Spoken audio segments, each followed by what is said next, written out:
All right, welcome to Book of Experts TV. I'm so glad you're going to join us tonight. We've got a special edition of our Nights at the Round Table. We've got the expert panel coming on in a moment, but let me talk to you about why this is special. First of all, it's an important topic. We're talking about diversity in your business, why it matters, and this goes right to the heart of one of the core values that we have at Book of Experts, which is all of us together are strong. I didn't say that right.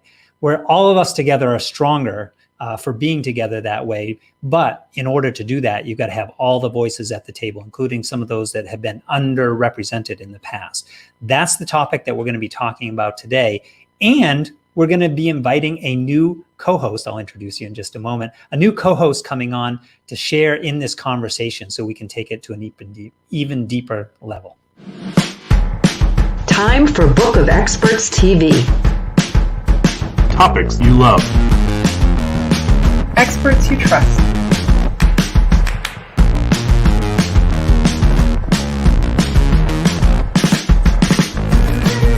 Friction-free referrals.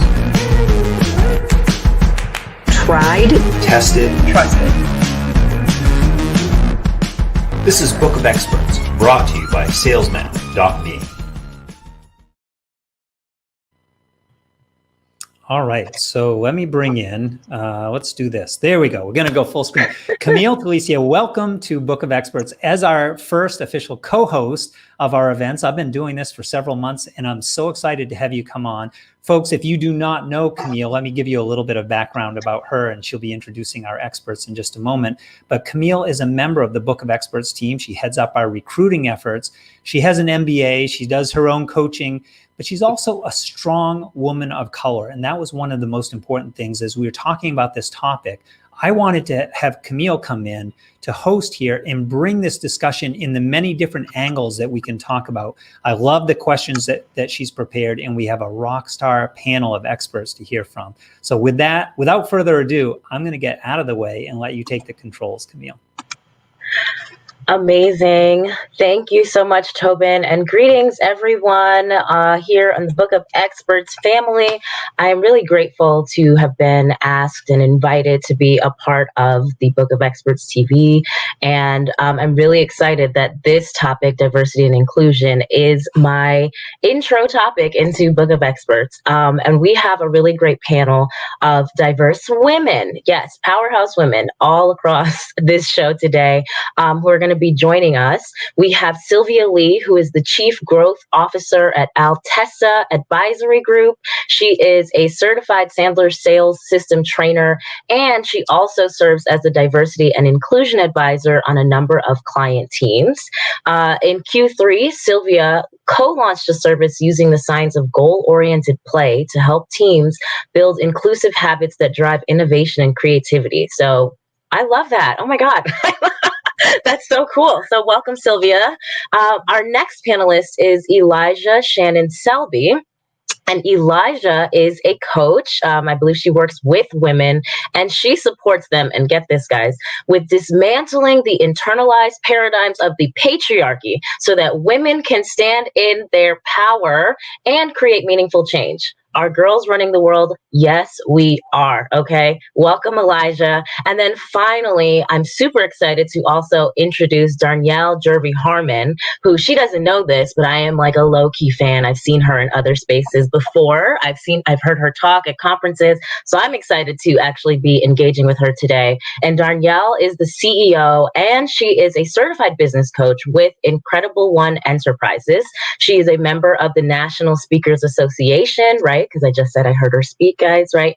And she speaks about business growth around strategy, systems, and support to cross the $1 million mark. So welcome, ladies. Thank you all so much for agreeing to be here with us today. Super, super excited to dive right into this conversation about diversity and inclusion.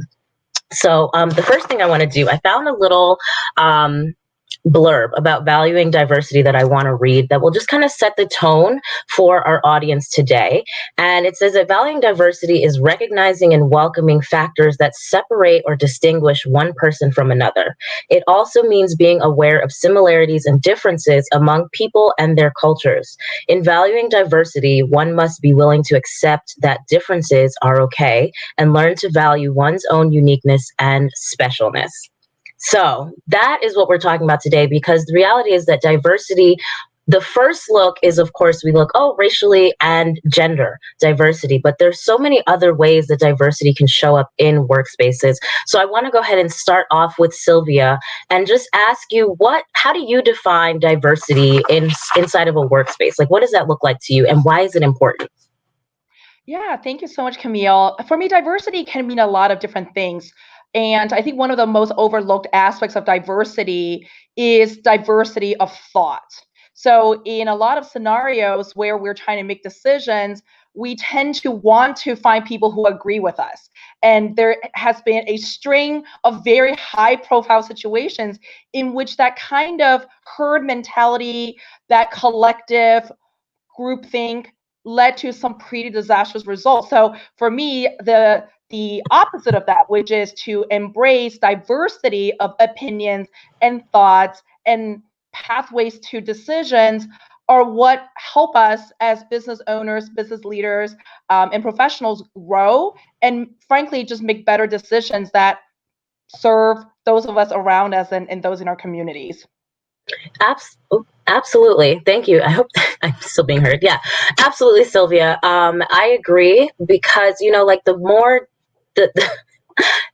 diverse viewpoints that you have in a space, the more opportunities there are for different options to be presented, for new ideas, different viewpoints, different experiences to be shared. And that can only support like the bigger picture, the mission of the business, right? Like if I come from this background and I have had this experience, you may not have had a similar experience. So it might not have even ever crossed your mind, right? So I love that. Elijah, I'm going to throw it to you. We're just going to start in order with diversity in the workspace and what that looks like for you and why it's important. Yes. Thank you so much, Camille. So as a coach, my workspace is me, and a VA. And I want to think about what I think about as a coach is being inclusive and calling a diverse group within my circle, within the groups that I facilitate, and within my clients. And I really love what Silvia had to say. That's brilliant. Thank you. I'm taking that in. I have this kind of funny analogy. So one of the things that we've done as human culture is like we've done monocropping in agriculture, and the result of that has been depleting of the earth and having to use much more pesticides. And it's just been destructive, actually, that one way of doing things. And that we know that when we bring in a diverse group of plants, that there's this really cool ecosystem that happens and things thrive and heal. So I just love that image as one way to kind of think about why diversity of all things is important. I love that, Elijah. That is so true. As far as in agriculture, what it looks like, they say the soil is a lot healthier when there's multiple plants, the different plants inside of one space, because they can support each other. They can grow around each other. I don't know the names of the plants, but I've definitely seen one where this one was sturdy and the other one was able to kind of like wrap around or lean on it. And it's like Tobin said in the beginning, like together we are stronger, right? And so I love that. Thank you for making that comparison as well, because it's just another way for us to think about it. I wouldn't have gone the plant route, but it absolutely is a great example. So Darnyelle, I'm going to pass it to you one more time regarding diversity and the importance of it. Yeah, I mean, I'm diverse. you can't miss my diversity just by looking at me. And so I think that we all, every single one of us, individual contributors, sole proprietors, if you manage a team, you know, I'm a CEO of a company, we have employees as well as contractors. It's important that everybody is treated like an important individual and that they know that their contribution matters. I believe that people support what they help to create. And so we have a responsibility to allow people to share what they bring to the table. Like, just because I'm the CEO doesn't mean that it always has to be my way. I'm interested in the perspectives of the members of my team have to think about it from a thought perspective, as Silvia so eloquently shared. And then also for me, it's important that my company be a melting pot. Like, you know, I've got a little bit of everything on my team on purpose, because it's important for me, in order for us to do the work that we do to shape the planet, for our clients to see themselves in the people that work with us, so that they just get a natural sense of security, because there is something to be said for going into an environment where there are people who look like you who have also gone there. And if no one looks like you in that particular space, you're probably going to shy away. Like, I know affirmative action is what it is and all of that, but I don't want to be the only brown face. I did that, been there, done that, and got the t-shirt as a child, being bused to school and all of those types of things. I really want to be in an environment where there are people who look like me, where I'm represented, where when you think about putting together your programs and what you're going to offer to the marketplace, you've considered people that look like me, that come from where I come from, and you're able to communicate with us in a way that adds value to our experience and makes us feel included, so that we want to participate, because ultimately, again, people support what they help to create.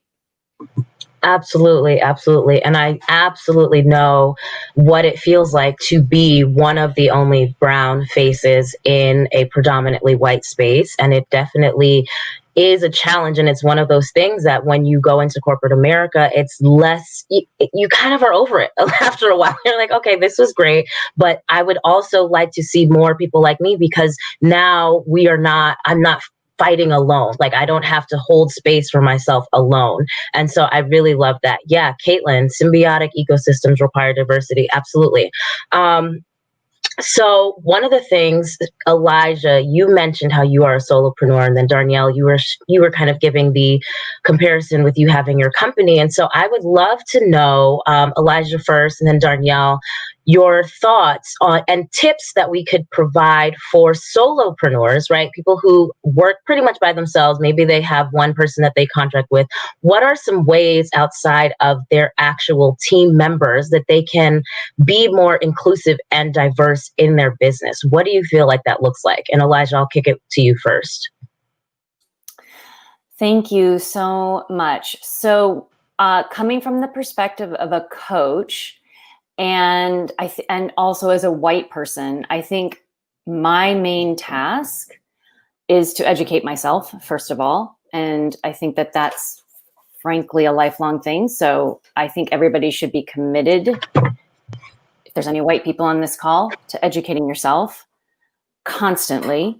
And then you start to notice where things show up that you hadn't noticed before. And I'm going to give you an example of something that happens a lot in the coaching world. So maybe you guys have seen or been invited to like telesummits, online events where there's lots of speakers and you can sign up for free. I don't know if you guys know what I'm talking about, if you've ever seen that, but this happens a lot in the coaching world. And so one of the things that I talk to my clients about, and like I have a Facebook group. So in my Facebook group is, you want to be, first of all, decide what your values are.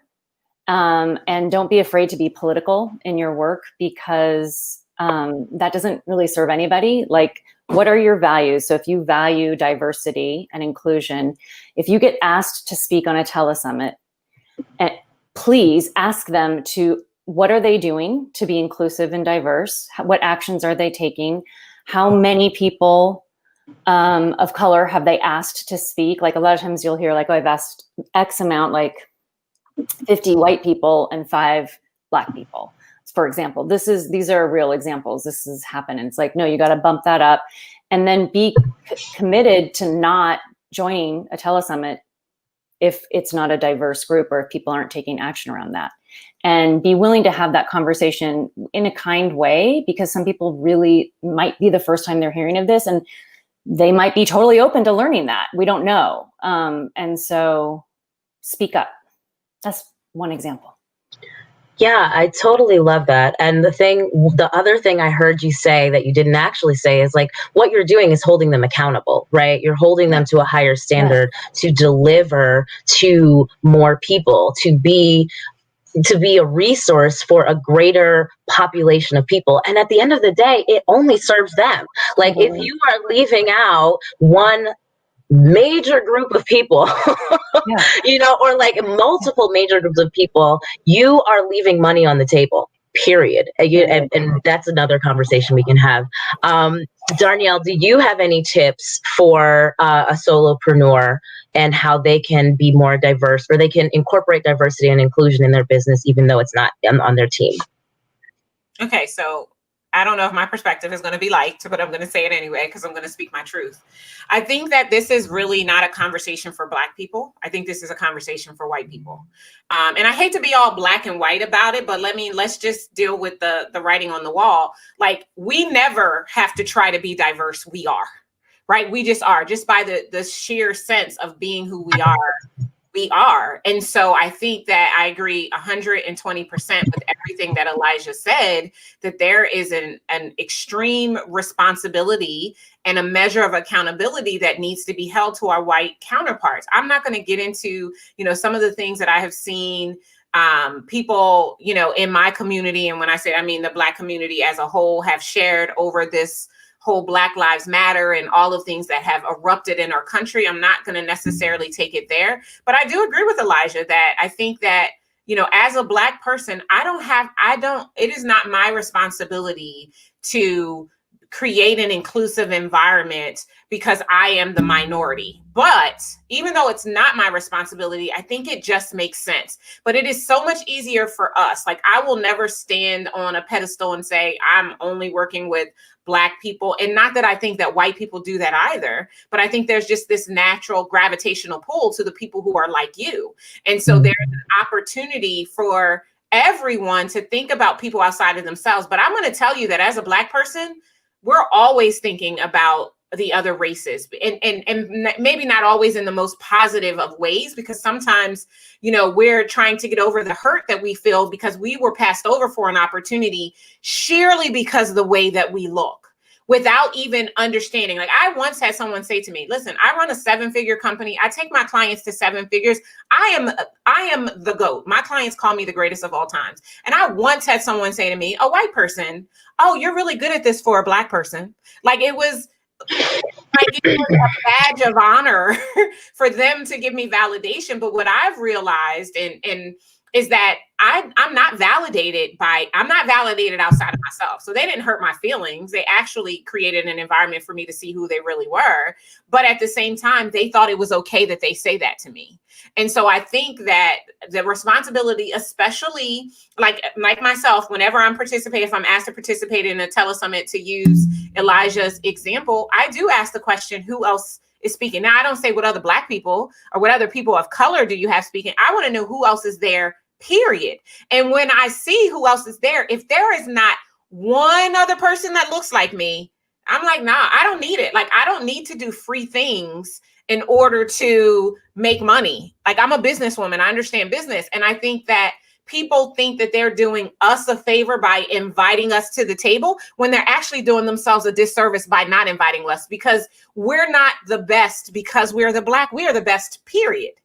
And there needs to be a reckoning and an understanding that it is very possible. It is extremely probable that putting a person of color in the same space that you put the people who look exactly like you are going to bring a flavor to the table that is going to elevate your brand and your platform. And so they are missing the mark when they don't invite us to the table. I know I was supposed to be sharing a tip, but I just couldn't let that pass over what Elijah said because I thought it was so good. Okay, so now let me give you a tip, because I think it's only appropriate that I at least give you a tip, right?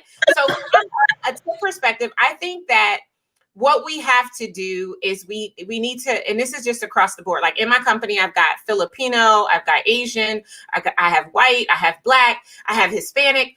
But I think I don't look at any of them as, oh, let me check this off. I've got a person of color. Instead, what I do is I look at what it is that they bring to the table. What is the work that they have done? What is the track record of their success? What are other people saying about them in the marketplace? And so if we could find a way to make what we see visually be less important as business people and make it about what we learn about people or how people make us feel when they speak, right? If we hear someone speak and they encourage, inspire, or motivate us to become better, maybe we should include them in the conversation. Like, I don't want to be your token. Like, don't just call me up because you're looking for a Black person to put on the panel because you haven't had any Black people. Choose me because when you learned about me, your spirit leapt because you heard me speak to something deep inside of you that made you want to be a better person. And it just so happens that I'm a badass woman of color. How about that? Yes. Oh, folks, this is why I was excited to have Darnyelle on the panel. God, thank you. What I appreciate is your candor, right? And that you are speaking from a space of transparency, but also there is some vulnerability in it because we are still the minority. And so in a sense, there's still a request to be in the space sometimes. And so I appreciate the fact that you came from it with strength, but also that vulnerability. And Silvia, I know that you also had a tip. So I definitely want to make sure I give you an opportunity to share something for the solopreneurs. Thanks, Camille. So for those of you who are running a business or a function within a business, or just are a serial decision maker, I do want to offer a tip in that this is something that I really had to practice, and I've seen great benefits and dividends paid off around. And it's really this idea of being willing to be told that you might be wrong. So one of the ways that I do that is to solicit feedback from different people at decision-making time. People that may not agree with me per se, right? Or may not be as inclined to agree with me.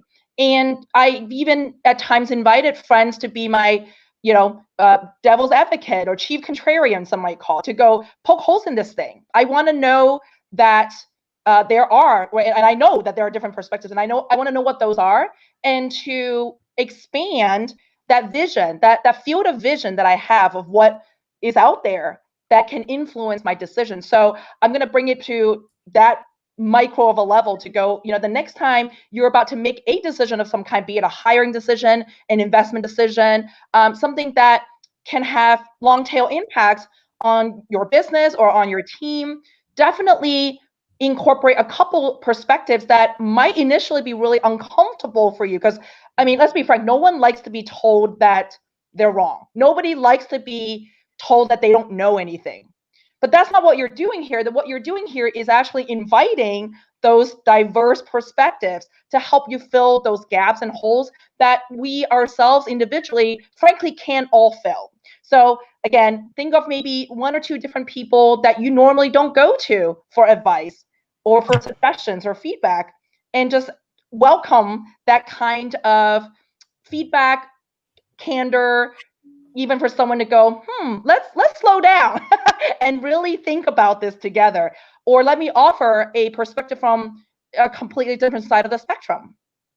Absolutely. Thank you so much, Sylvia. I think, but you said it before, diversity in thought. So I definitely think that that's a great tip that solopreneurs can use in their business. I know as a solopreneur myself that there are a lot of Facebook groups, that support entrepreneurs, women entrepreneurs, spiritual entrepreneurs, sales entrepreneurs, also they run the gamut. And I know that those groups have a diverse membership in them. So even if you don't have anyone in your immediate circle that you feel like you can relate to or you can reach out to ask, go into those spaces that are online that people have already created and get the support, get the diverse opinion that you're looking for or that you really should request. And the one other thing before we take a brief break to talk to you guys about our speed networking that will be after this, so you can talk to these beautiful ladies one-on-one or in a group setting.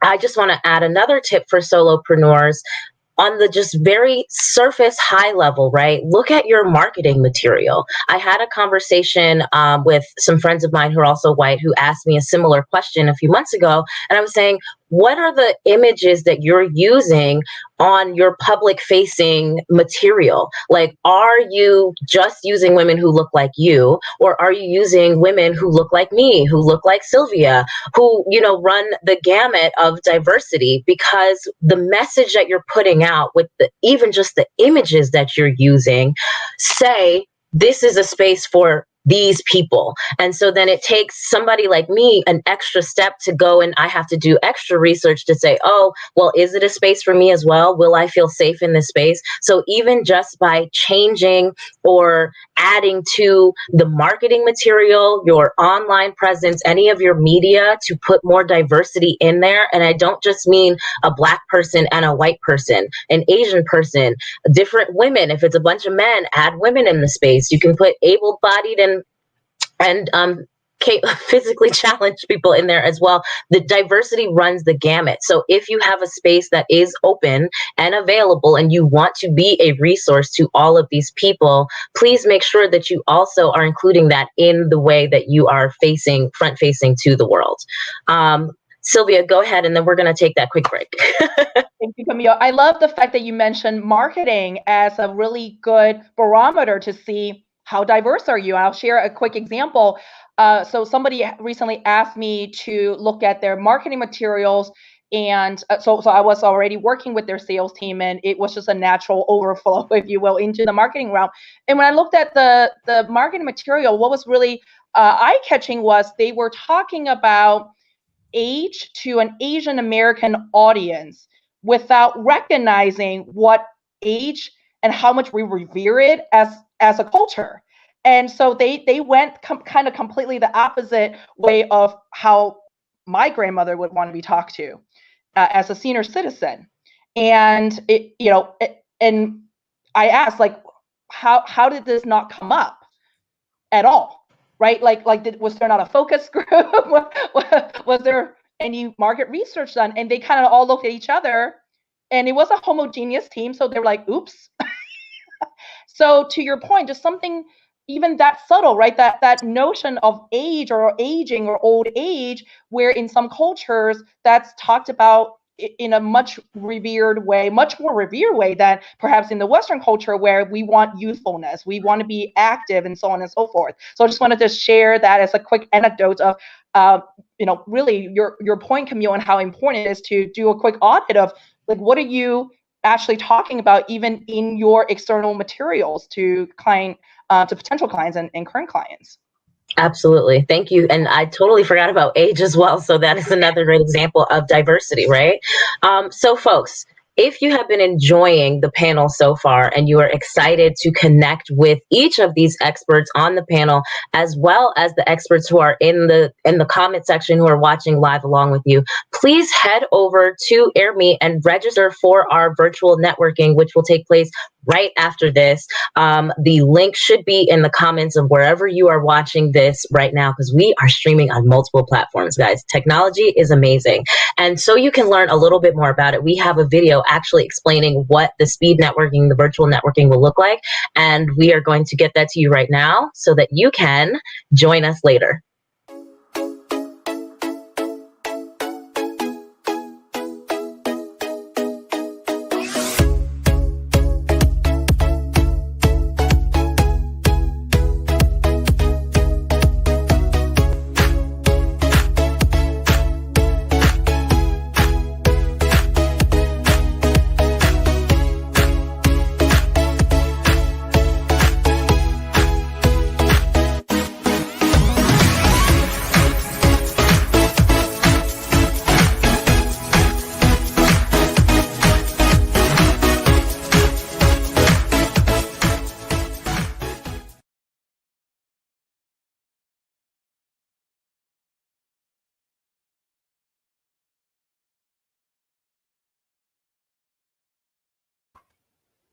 All right. Did you see that? Let me tell you, it is so cool. In the time of COVID and just people being more virtual, the fact that there is a platform that we can still network, meet new people, have conversations I love it. I'm obsessed. So anyways, I hope to see you guys there. I will also be there so we can chat if you have questions for me or you just want to talk about my pink hair. It doesn't matter. So what I would like to shift to next, because we've talked about diversity, right? And so diversity is more so just like intentionally bringing the people into your space. But once they're there, how are we being inclusive? Because it's one thing to be on the team, and it's another thing to feel like you are actually a part of the team. And so I'd love to start with Darnyelle, because I think I saw you nod first, like you had a thought about it.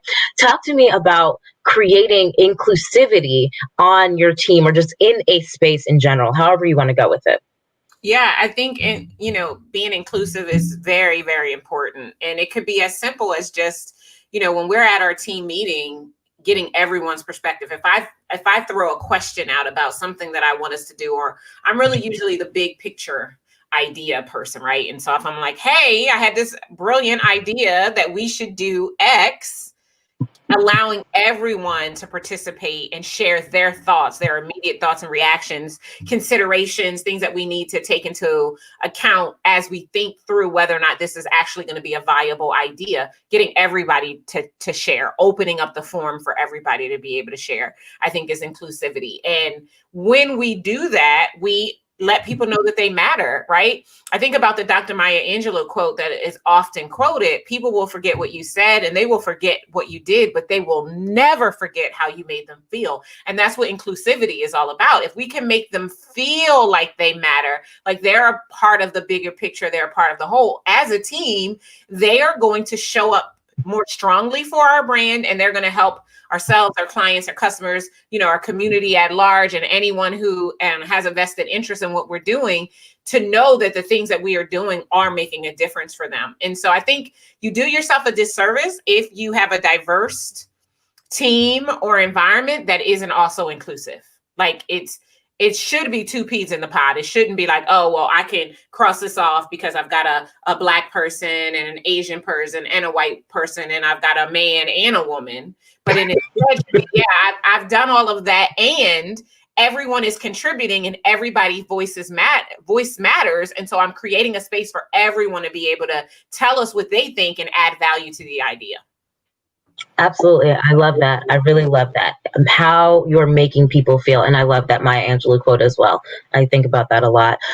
So inclusivity for you is allowing people to feel like they matter, or creating a space and a container for people to feel like they matter. I love that.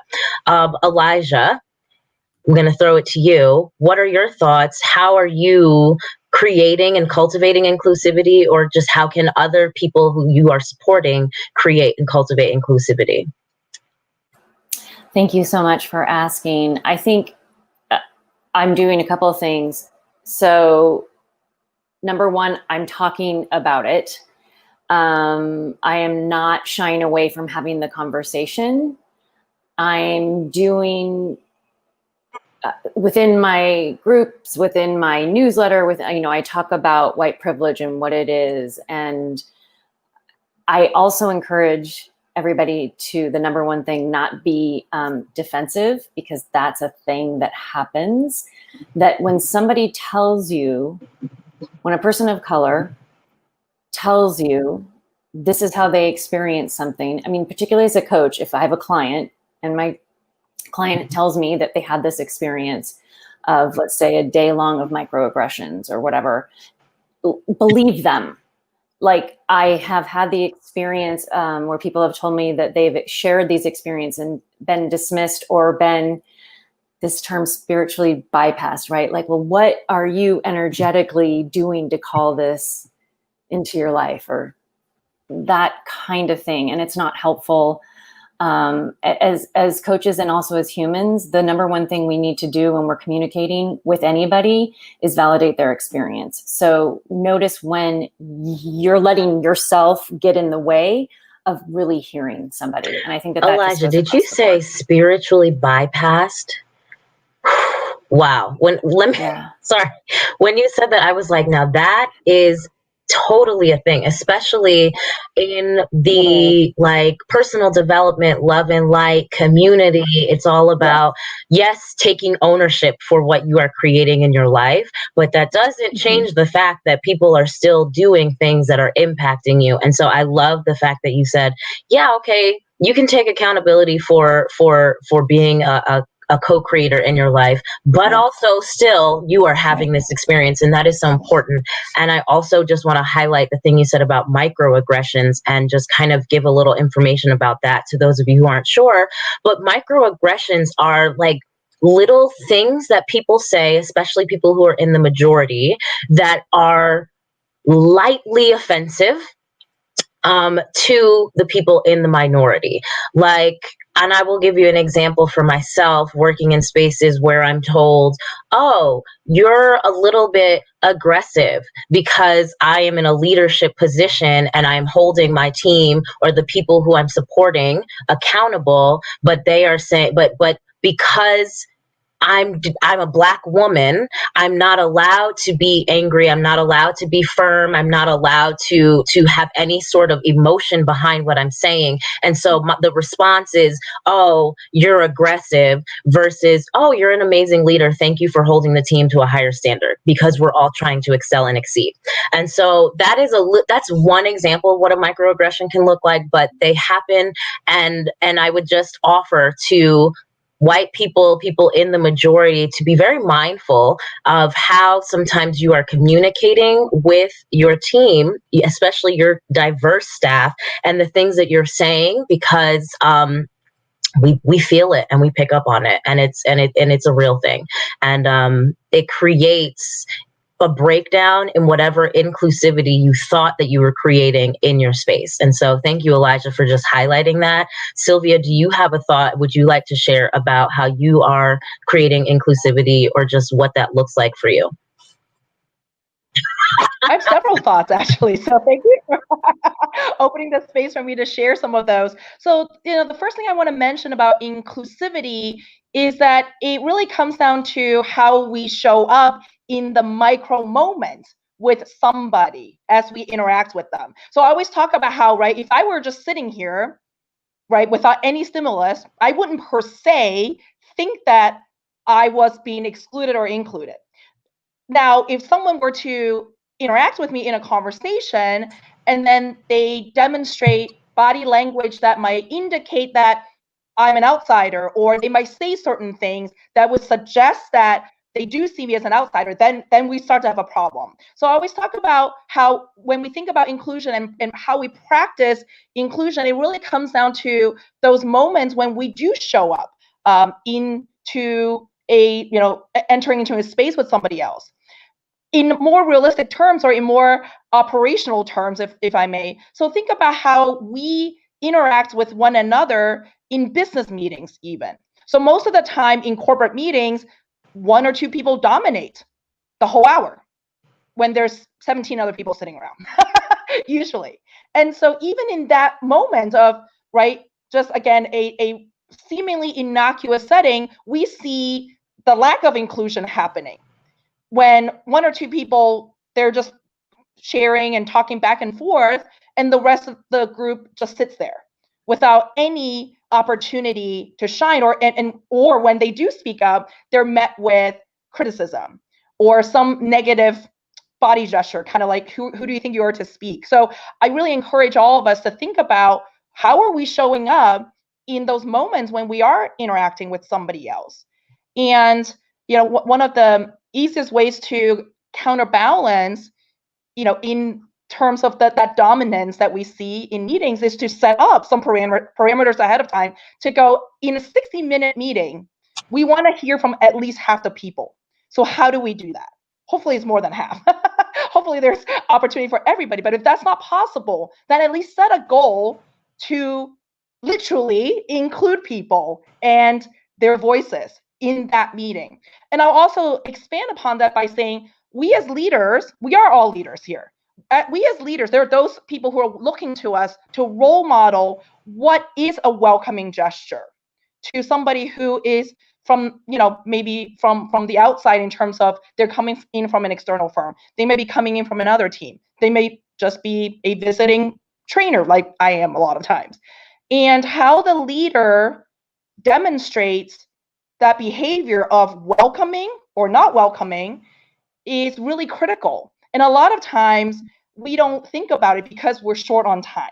We're short on our attention span. We're just in a rush.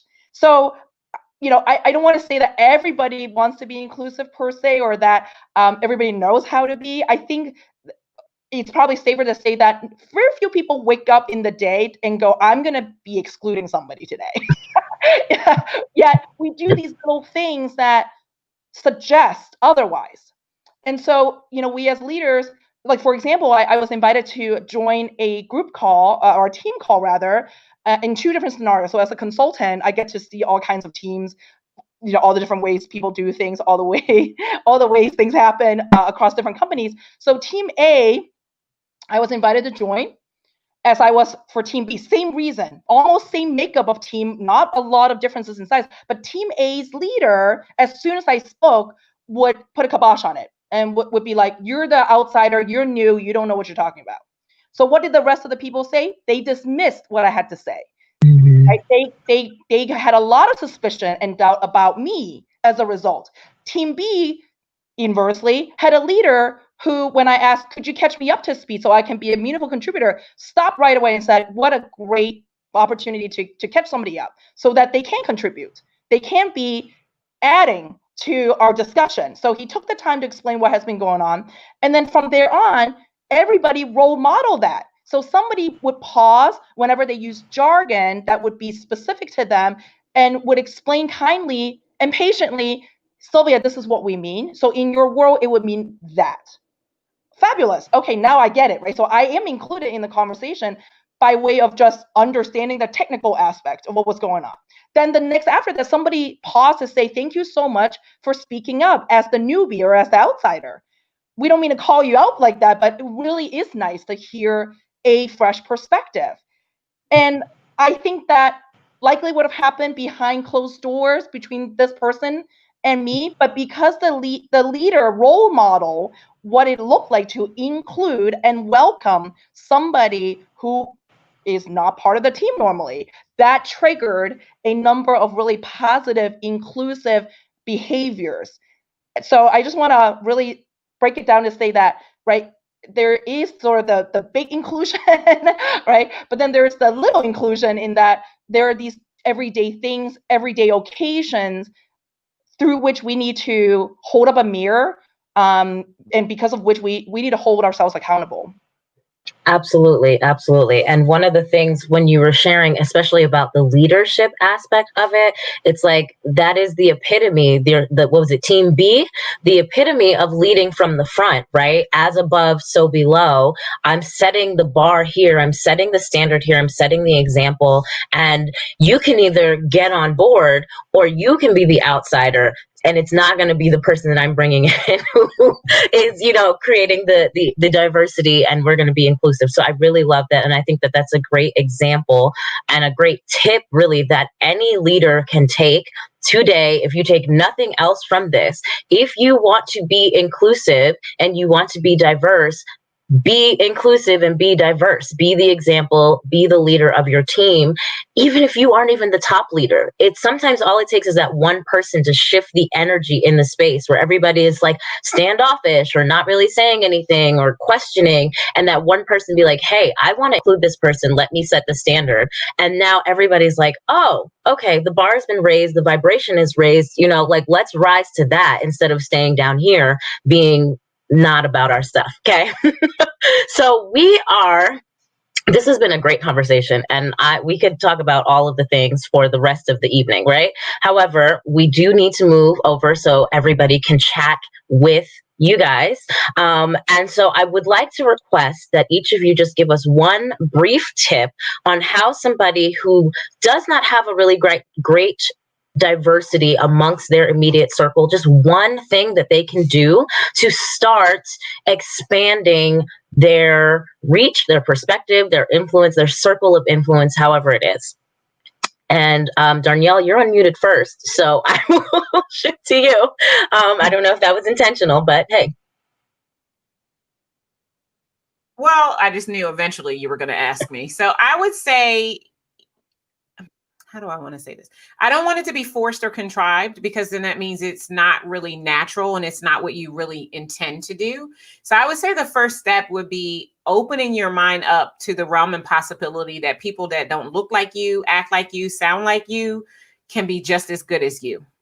And if we can just open up the feasibility of a tolerance that you and everything that you are is not the end all be all of everything, then we create a space where people who don't look like you, sound like you, live where you live, grew up the way that you grew up, can actually be given an opportunity to attempt to connect with you in a manner that is authentic and opens up the realm of possibility for connection, which could ultimately build community.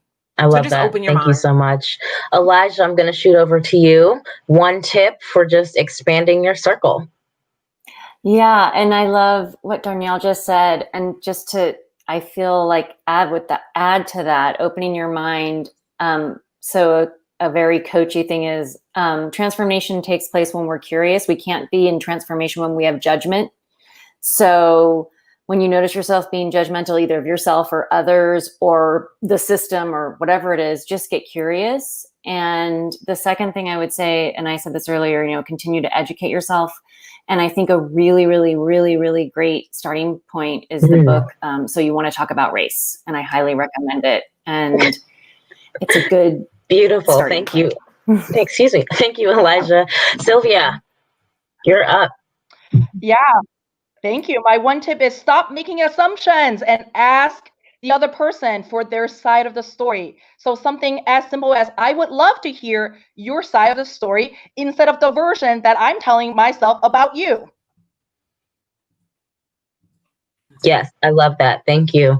And for me, I will add, my one tip is get comfortable being uncomfortable, or at least just be willing to be uncomfortable, because in order to grow, any type of growth requires some level of discomfort. So if you're willing to be uncomfortable, then you are willing to put yourself in spaces where you may not be the majority, where you may not be the expert, and just stay open to learn, as the other women have already shared. So thank you, ladies, so much for that.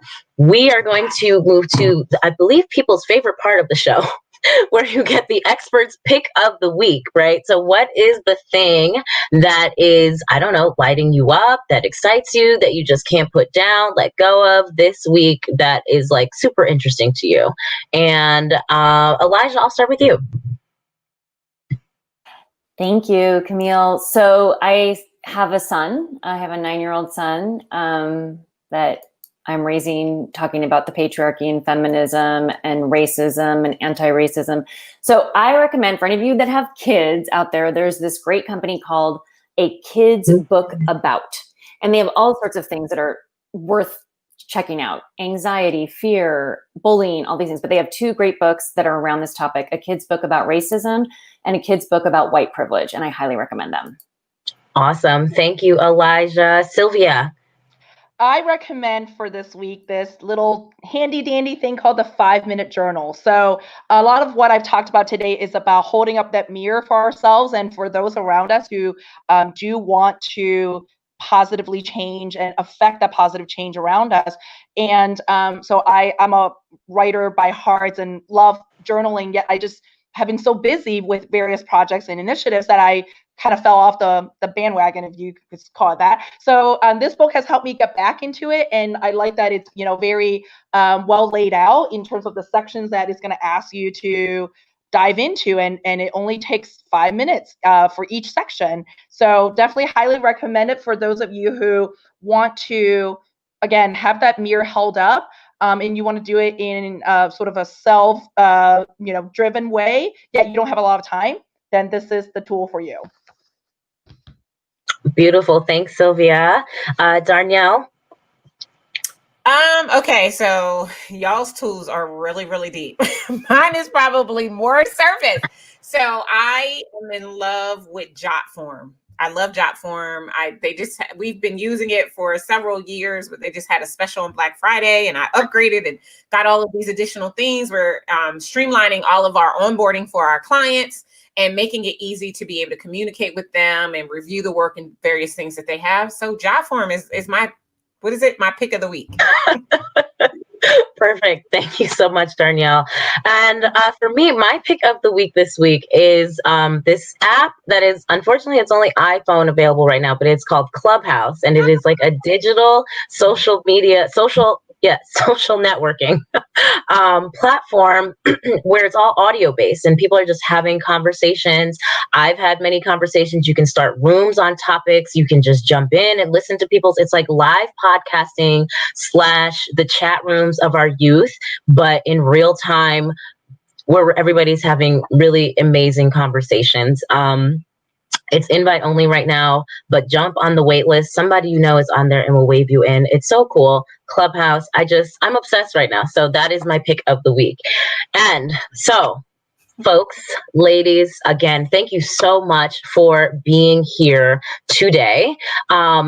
For those of you who are in the audience watching, we are really excited to connect with you over on AirMeet during our speed networking. We're going to do a few minutes of Q&A, so you'll have an opportunity to sit at one of these ladies' tables and have a conversation with her about whatever you heard her talk about today. Is there a question that came up for you? Is there some support that you would need? Do you just want to give her her kudos and her flowers because she dropped gems on you today? Join us over there at AirMeet. Wherever you are watching, scroll up in your comments. Tobin should have posted, or it may come under Book of Experts, but it's the link for you to sign up. You will have to register, put your info in so that when you jump onto the table, your stuff will populate and we know who you are. But we're super excited to have you join us over there. It's going to start at 5 p.m. Silvia, Elijah, Darnyelle, thank you again so much for being here today. I really appreciated this conversation. I think that our viewers got a lot out of it. I absolutely, definitely did. And before I close out, Tobin is still here with us, guys. He's been running the show. So please give Tobin his kudos, and you see him as well for running the show in the background for us. But Tobin, is there anything else you'd like to come up and say before we are complete? If he doesn't show up, that means maybe not. Sorry about that. I thought you could hear me for a second. I'm not used to being on this side. I just want to say big shout out to all four of you. You guys were awesome. You had a very, I think, vulnerable, very important conversation. Really appreciate each of you taking the time to share that with us, with our audience. Camille, I thought you did a fabulous job hosting tonight. So I'm so proud of you and the way you are a smooth operator, girl. I love it. Absolutely love it. So all of you, looking forward to chatting with you over on the other side. I put the AirMeet link into the comments once more so folks can find that really easily. We'll wrap up here and we'll see you at the Q&A table shortly. Time for Book of Experts TV. Topics you love. Experts you trust.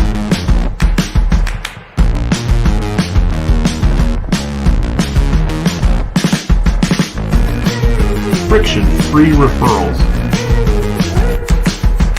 Tried, tested, Trusted. This is Book of Experts, brought to you by Salesman.me.